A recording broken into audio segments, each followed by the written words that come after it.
when you look at small cap companies, not many people look at them. So there's actually a lot of value that are not being discovered. You're looking at growth. That's the key. When you look at small cap stocks, always start from How small cap stocks can give you massive gains. Well, that's the topic of this episode. And in this particular episode, we have a special guest. Woohoo! Or not so special, Not so special. Frankie here. I run a channel called FAQ Show where I interview a lot of top management from public listed companies and also SMEs as well. What was your experience before that? I was an investment banker. And coincidentally, I was working in RHB Investment Bank, who is the sponsor of today's video as well. Today in this video, specifically, we are going to talk about small cap. Why small cap? Because this is in collaboration with RHB, where they recently just published their RHB Small-Cap Jewel book. I understand that in the industry, this book is very well regarded. Yes. Can you share with us how well regarded are we talking about when it comes to this book? This is the signature product of RHB Investment Bank. Every single year, they will publish this small cap jewel. Fund managers and retail investors, they will look forward to this book. It's like the book to find stock ideas for the next 12 months. But it is not like any other book, any other research reports that you can find every single day. It's especially curated on undiscovered gems. That's why it is called small cap jewel. Stocks that not many people are looking at it currently, but it has potential to outperform the entire stock market for the next 12 months. What has the results been like over the past 10 years working there? What are some of the examples of successful company that we are talking about? Frankie, your favorite stock, right? In the past 5 years, the share price has gone up by 294%. Pentamaster is also one of the very, very good tech-related company. Yep. The share price went up by 82% in the past 5 years. Now, I'm only looking at the past 5 years because off-head, I cannot think when were these stocks being published in what year. So I just take the 5 years performance, right? But the one that is really worth mentioning right here is this stock called Press Metal. I still recall when Press Metal was published in one of the RHB Small Cap Jewel, it was only like 500-600 million ringgit market cap. But today, if you look at the market cap, it's worth like 39 billion ringgit. And it is one of the KLCI component stock. Right. So that's how powerful this small cap jewel book can be. We have to say that small cap jewel book by RHB has a very, very good reputation in the market. Yes, correct. Now, maybe it's a good place to start, right, for the audience to actually understand what is the definition of a small cap in the market and why so specific small cap? In the world, there is no fixed textbook answer of what is a small cap company. Now, what does small cap mean? Small capital. Correct. Small capital. So it is a very relative kind of thing. Like me and you, when we put ourselves together, you are not so tall. I'm taller. Correct. So you are small cap in that sense. I'm small cap. Right? You are big cap. But if you put yourself together with my daughter, then suddenly you become mega cap. That's true. So the benchmark that usually people will do is to say that a small cap stock is somewhere around 500 million US dollar market cap. If you translate back to ringgit, it will be about 2 billion ringgit and below. All these stocks are considered as small cap companies. Right. Yeah. What is actually the benefit of investing in small cap then? Big cap stocks, very good coverage. Everybody knows about those companies. Because of that, the pricing of all these stocks is pretty much there. Yeah. It cannot go up or down too drastically. Small cap stocks, on the other hand, because not many people look at them. So there's actually a lot of value that are not being discovered at this point. For example, maybe our company is a very good company, great company, but only 2 of us know about the company. So That's right. not many people know how much we are worth, right? So maybe we are worth 100 million ringgit. Who knows? But having said that, I think for me, I like small cap for one reason, right? There's a lot of growth opportunity in terms of share price, something that's undiscovered. So kind of think about it this way, right? Before everyone were looking at Rolex last time, you could have just walked into a shop and then you can get yourself a submarine just like that. But today you walk in, Cannot get. then on the secondary market, which is like the stock exchange like that, it's super expensive, double the price, right? Because everyone knows the value right now. On the other hand, I think as a business-wise, right, there's some fundamental attached to it. I think there's a beauty of a small cap company, right, is that it's still small. For them to actually implement new strategy, to adapt, to change, to shape the company, it's a lot of potential still. And this often play to their benefit, right? For big companies to make 10 million ringgit, it's just 10 million. But for a small company to make 10 million ringgit, it's big. And that gives the potential for the share price to move a lot higher. You're looking at growth. Yes. That's the key. Correct. Big cap companies in the KLCI index. I mean, you're talking about 8% growth, 2% growth. Very good, eh? When you're looking at a small cap, right, it can 30%. It can double sometimes. 50%, you know? It's like really, really exciting. You yourself have been involved in this project. Can you share with us, what's the process like? How stringent is it? Why is it different from other research papers? Because you also spoke to the analyst or the head of research from RHB that put together this book, right? So first of all, this is a top secret project. So first of all, they need to set up a committee. And this committee will be in charge of looking at all the industry under their coverage to look for small caps that not many people look at them before.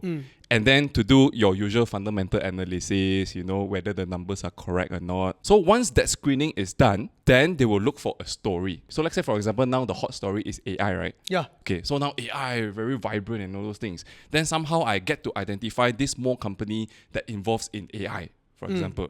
Then suddenly this small company has a potential to grow to a big company because of this catalyst over there. And if the fundamental analysis screening is okay, then they will engage with the company. But at this point, they won't tell the company what's going on. They'll just say, hey, I find your company very interesting. Can I just come and have a coffee and talk about your business? Whether they get shortlisted or not, nobody will know. Only the analyst, him or herself, will know. Until the day that the book is launched, then only the whole world knows that, this company that this guy went to visit in the past actually featured in the book. So on the day itself, chances are all the 20 companies punya CEO will also get a shot. So even the company themselves, they even don't the know that they are selected. Don't know that they are selected. Then when they interview them that time, do they actually know that they are being interviewed for that purpose? Fund managers, analysts, they interview companies every day. So to the companies, it's just like another meeting. Yeah. So they won't know what's the reason these people are coming to see them. Right. So this year we had the opportunity to collab with them. For you, this time around, you are sitting on the other table. Yes. Was it exciting for you? Words cannot describe kind of excitement. When I was on that side of the camp, it's very often the fund managers will go through the list and then they say, okay, number 135, I'm interested. Can you help me to arrange meeting to meet these people? Then I'll just do my work and then I'll follow them. Then I get to meet these 135 punya CEOs. This time round is because it's a collaboration. We pick and choose the companies together. So I get to express I want to see this, can or not? Then they're like, can, So I get to meet companies that I want to meet, speak to the people from the different side of the camp, so that they don't feel like I need to hide something, this guy's trying to fish information and whatnot. It's more like making friends. So it was very different from last time. Very different. And these companies are Karex, Deleum, UMC, YBS, PA Resources, and QES. Now, we're going to go into each of these companies a little bit. We're going to talk about first what's their business model like, what is the thing that you've learned from it, what's their growth catalyst, what's the risk. Then after that, for those of you guys who wants to go and watch the in-depth video, you can go and check out the FAQ show. Really, really go in-depth. So for those of you who are really interested in finding out, you can go and check out the FAQ show later. But at the same time also, they get to download the RHB Small-Cap Jewel 2024 edition. Click the link below, fill up the form, and we'll send you a copy. Now, Karex, they've been very long in the industry, right? Can you share with us what is their business? For those who still don't know, is that they are the world's largest condom manufacturer. We don't hear Karex as a brand, right? When we go to any 7-Eleven, what we see is Durex, one condom like that kind of thing. Yeah, they are the world's largest condom manufacturer. They are not the world's largest condom brand. So they produce the most condoms in the world and they sell it to people like the governments. They help to produce some of these condoms to the brands. They also have their own range of brands, like the one condom. So they have these business pillars. One is in the tender market where they OEM and then they tender it for the governments. The second part is they OEM, but this time is for the brands. And the third pillar is they produce for themselves. What's the difference between an OEM company and brand in terms of valuation and benefit? OEM simply means you are helping another company to produce their product. You are a contract manufacturer. So let's say, for example, you are Durex. You need condom, but your factory full already. So you will contract out the extra capacity to a third-party company like Karex to say, hey, can you help me to fulfill my requirement or not? So this is where Karex come in, help to produce, let's say, 1 million condoms and sell it to them.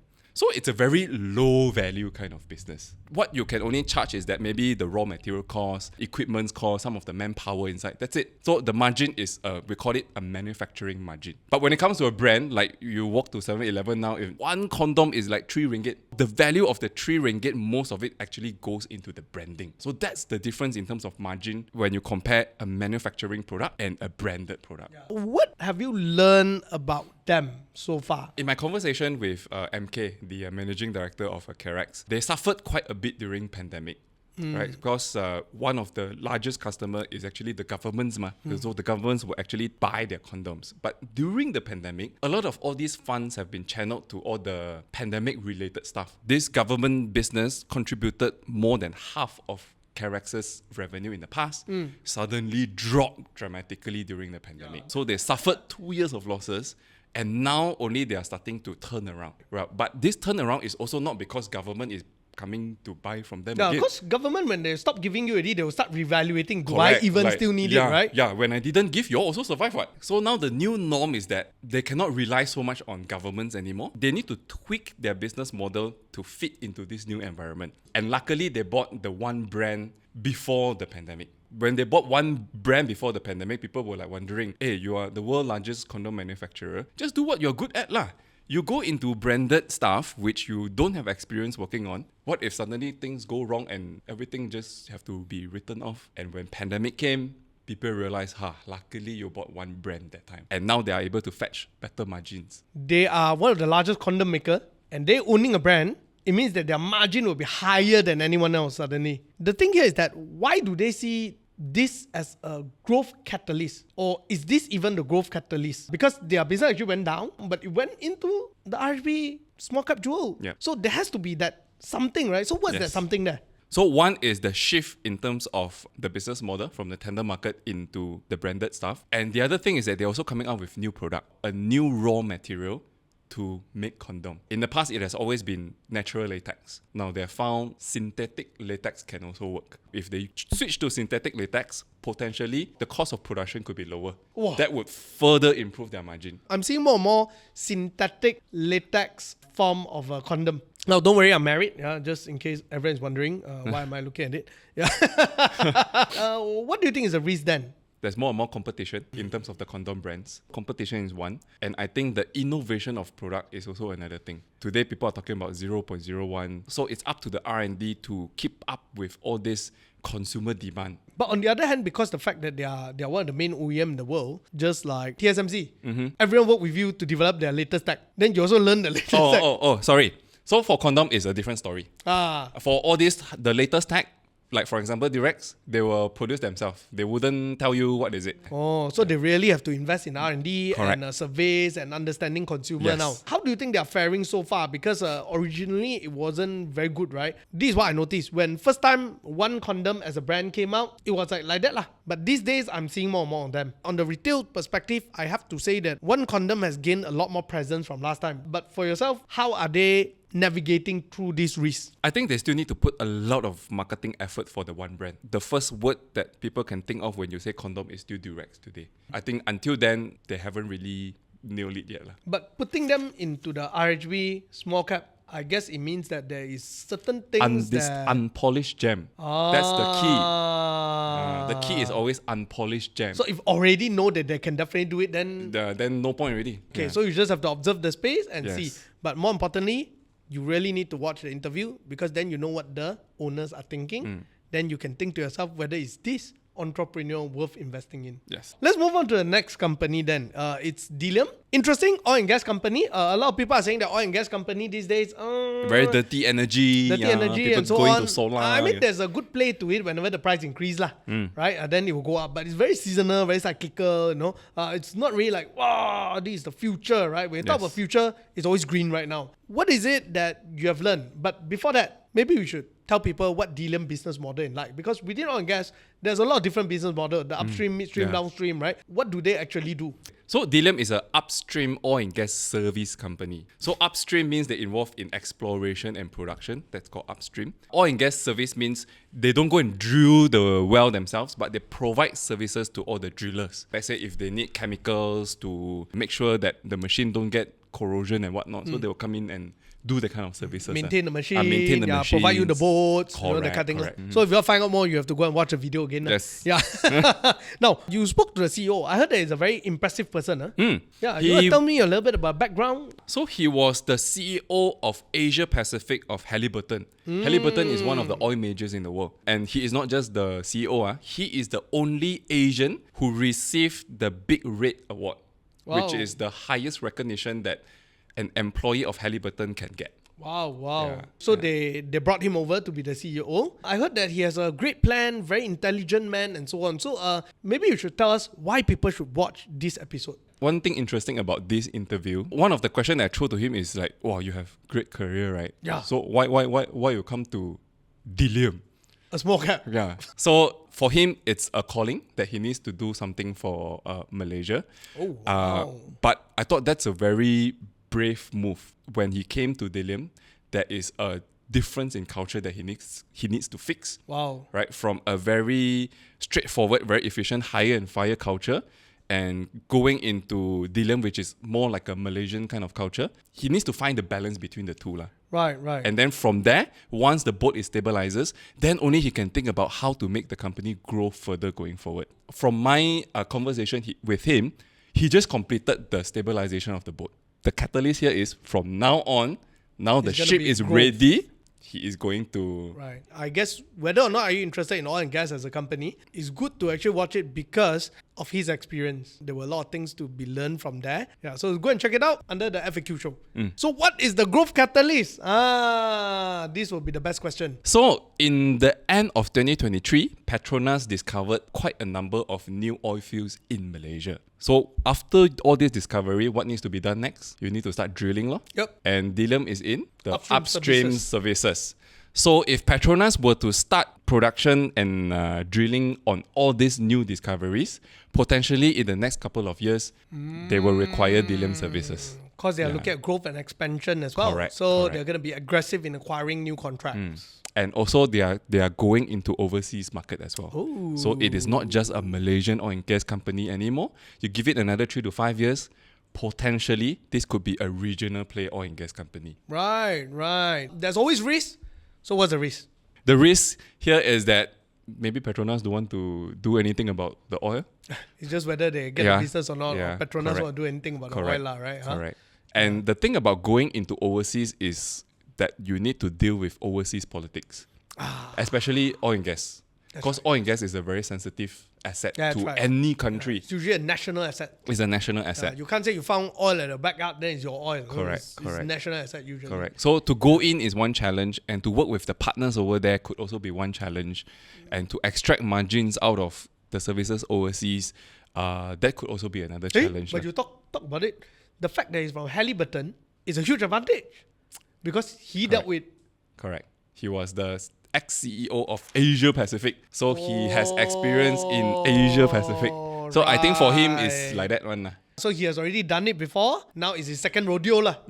Let's move on to the next company, UMC. Yep. What does UMC stand for? So UMC is the short for UMedic. They are a medical devices company. Yep. They distribute medical devices to hospitals, but at the same time, they also manufacture some of the consumables products for the equipments that they sell. Right. What do we mean by devices? Is it stand?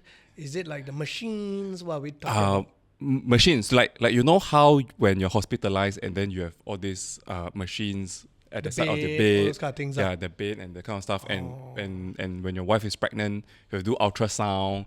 Yeah, so those ultrasound machine and whatnot, it's all being distributed by this company. Now, this company is very unique because it is one of the few companies that are led by a female CEO, right? Yes, not just female CEO, is a young female CEO. Yeah, She's you wanna only tell us more 27 or about- 28 years old. Ooh, Yeah. Wow. It must be difficult for her. You want to share with us a little bit, what have you learned about her journey and about the company at this point? So the company actually founded by her father, right? The father has a few businesses, and one of it is this UMC Berhad, and the father trusts her that she can bring the business forward. So therefore appointed her as the alternate director of the company. So for her, the bread and butter is distribution of all these medical devices, but she has the vision to see that, if I keep distributing, right, that's all that I'm going to earn. But how do I create a steady stream of income for the company? So she started to delve into things like, what are the consumables that are usually attached to these machines so that I can continuously supply all these consumables to the hospitals. So she started to come up with all this humidifier for the inhaler, that kind of stuff. And she's also developing more products. But she says she will announce it in due course. So I think in terms of business sense, she knows what she's doing. And very often, the father give her free hand to go and try whatever she wants to do. Wow, exciting. She sounds like a person that I want to interview as well, actually. Can you share with us a little bit, what is that growth catalyst that we are seeing here? The key product that they're selling now is this, to me, is just distilled water.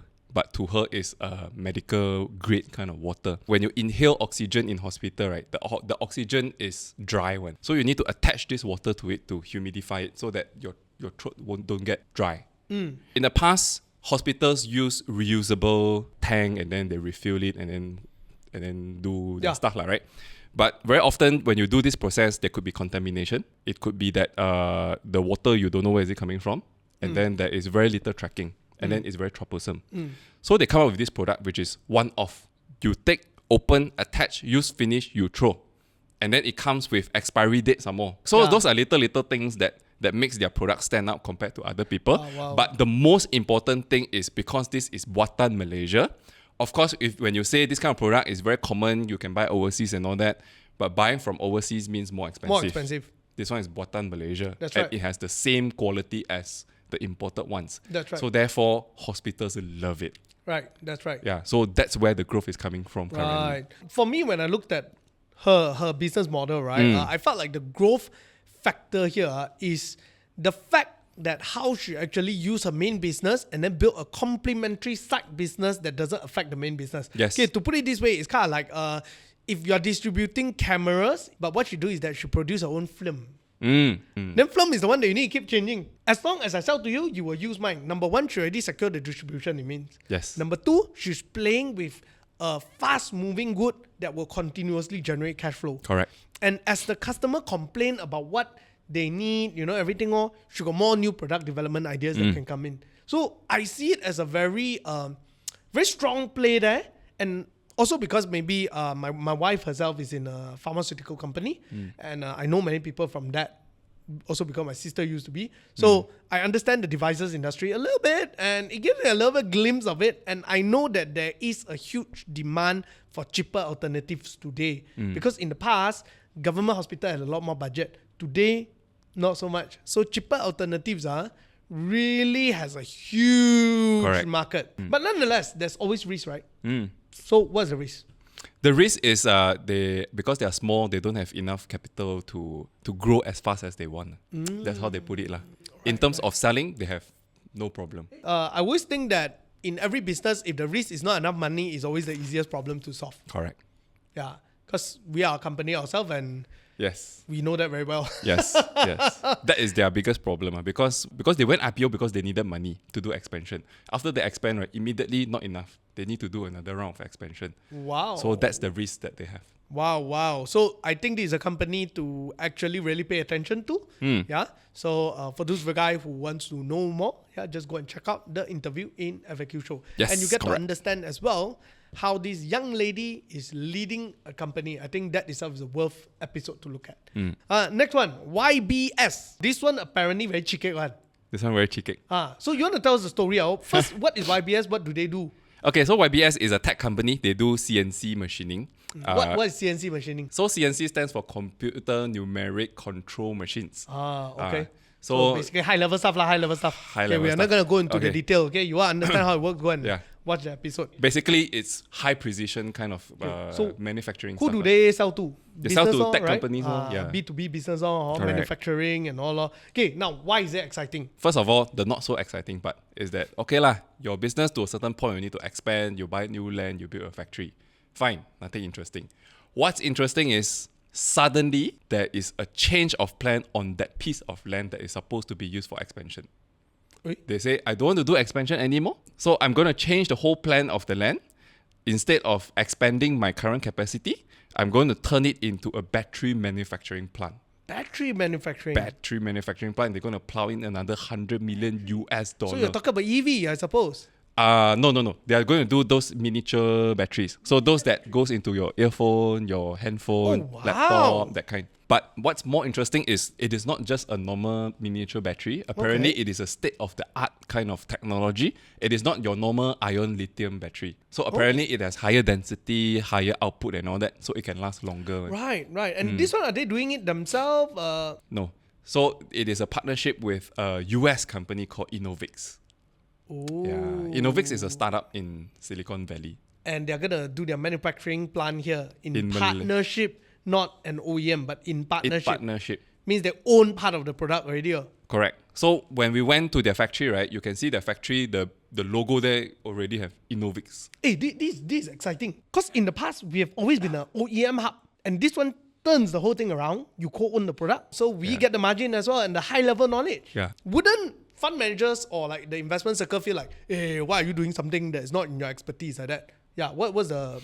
in terms of expertise, I think it doesn't run too far away. Because when you want to talk about miniature battery, state-of-the-art and that kind of stuff, right? Of course, you need CNC machining and whatnot. Because you need high precision and that kind of stuff. Okay. So I think in terms of expertise and all that, it's aligned. But I think the biggest wow factor here is the $100 million US. Oh yeah, where they are finding the money from? Correct. Because this company is only less than 200 million ringgit market cap. Oh, wow. So you're talking about double of the company's market cap. Your asset immediately go up already. And where's the money coming from? What happened is that Innovix will put in collateral and say this is the guarantee. You use this guarantee to go and borrow money from the bank. Borrow Money from the bank. Wow. So the bank said, they are very certain of the project. To the bank, very simple, right? I see collateral. Okay, my risk is covered. I lend you the money. No, but for the entrepreneur standpoint, it means that they are very, very confident. Okay, so just for those of y'all who do not know, in a business standpoint, very often, there's two ways to raise money, right? Number one is get someone to invest together.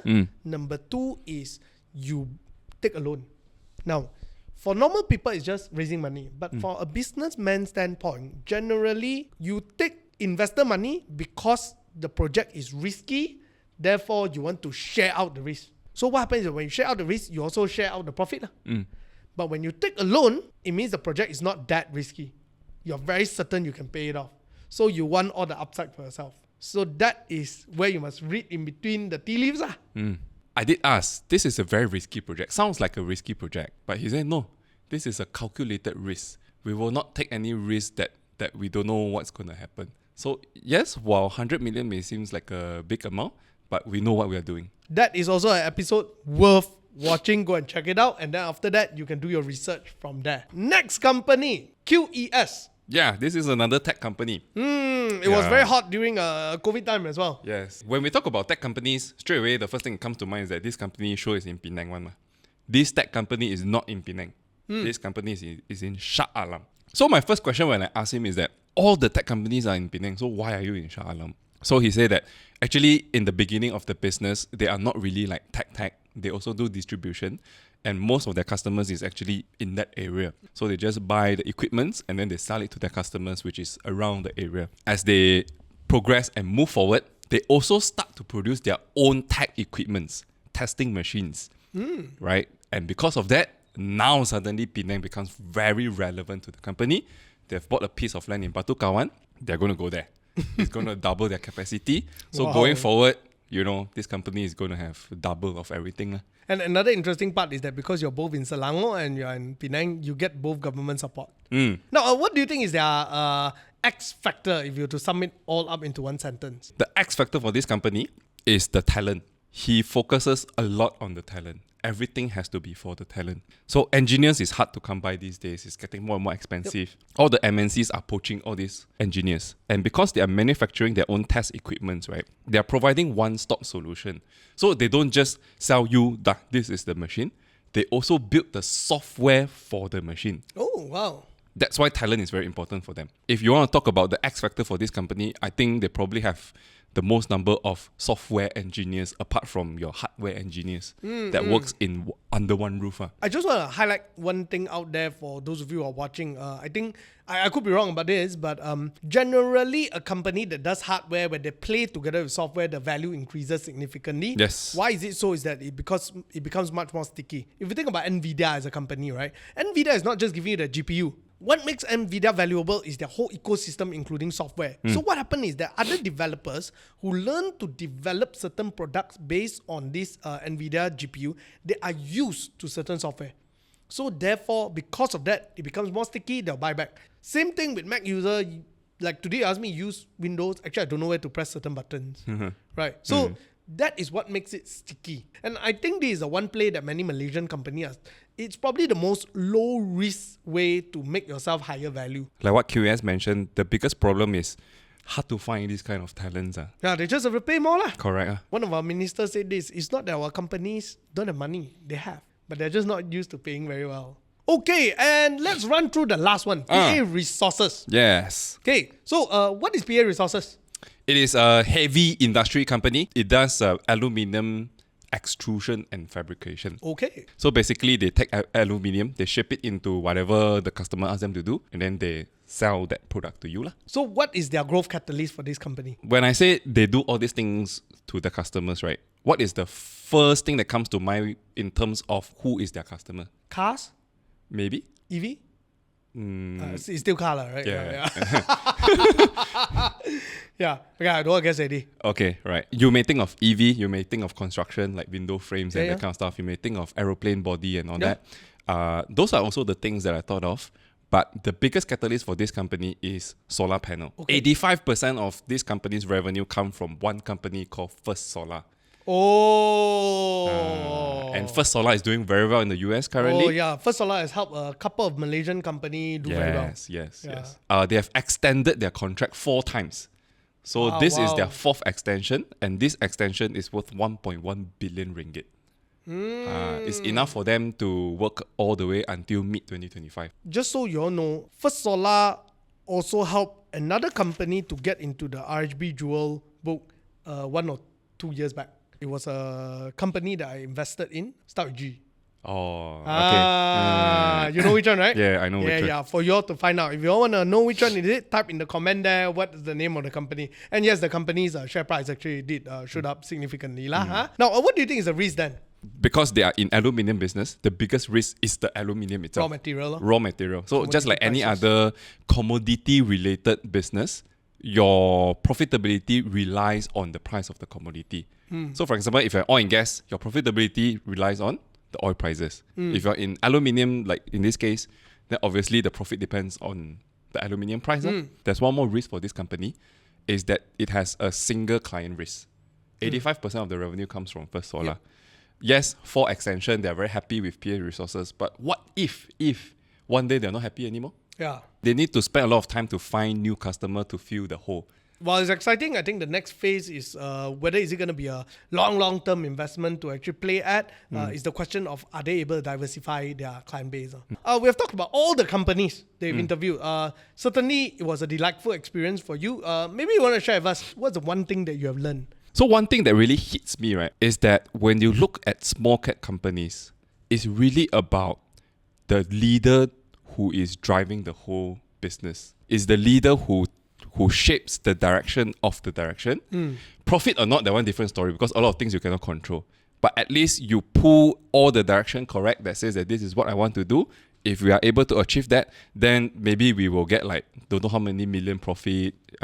Maybe you will get like this and that. The biggest lessons here to learn is that when you look at small cap stocks, always start from understanding who are the top management driving this business and whether this direction is able to achieve the catalyst that is being mentioned in the newspaper or in analyst report. And that's why it's very important that you guys check out this FAQ's interview. Yeah, so FAQ interviews a lot of small cap business owners simply because we want to use this platform to help the businesses to share with everybody what is their business direction. Yeah. So hopefully it can shed some light and provide some information for you all to start reading and research about those companies. And I've been hearing time and time again, a lot of very serious investors and fund managers alike and CEOs actually watches it regularly. For those of you guys who are watching this channel, I know Mr. Money audience are generally looking at personal finance and you may be thinking to yourself, you're not ready to invest yet.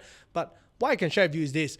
There is a certain value in watching the FAQ show because it's not just about stock, but it's about how they manage their business, how they look at things. And it gives you a good perspective on what is your boss looking at as well. So yeah, go and check out the FAQ show. And for those of you who want to download the RHB Jewel book, yeah, go and check out the link in the description below, fill up the information, and we'll send you a copy. Yeah, and also put down in the comments on what kind of companies you would like me to interview, and then we can reach out to them.